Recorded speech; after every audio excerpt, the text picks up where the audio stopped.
যুক্তরাষ্ট্রের নিউ ইয়র্কে বাংলাদেশ কনসুলেট আন্তর্জাতিক অভিবাসী দিবস ও জাতীয় প্রবাসী দিবস ২০২৪ উদযাপন করা হচ্ছে। এ উপলক্ষে কনসাল জেনারেল মোহাম্মদ নাজমুল হুদা কনসুলেটের অন্য কর্মকর্তা সহ সেবা প্রার্থীদের অভ্যর্থনা ও শুভেচ্ছা জানান।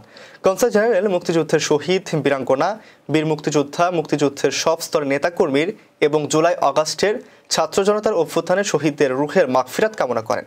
তিনি দেশের স্বাধীনতায় মুক্তিযুদ্ধ ও জুলাই আগস্টের ছাত্র জনতার অভ্যুত্থানে প্রবাসীদের ভূমিকা শ্রদ্ধায় স্মরণ করেন। অনুষ্ঠানে নাজমুল হুদা বলেন, অভিবাসীরা বাংলাদেশে রেমিটেন্স পাঠিয়ে দেশের অর্থনীতির চাকা সচল রাখার পাশাপাশি আর্থসামাজিক উন্নয়নে গুরুত্বপূর্ণ ভূমিকা পালন করছেন।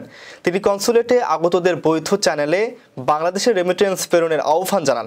সরকারের প্রবাসী বান্ধব নীতি ও কার্যক্রমের বর্ণনা দিয়ে সকলকে ব্যাংকিং চ্যানেলে বেশি বেশি রেমিটেন্স পাঠাতে উৎসাহিত করেন।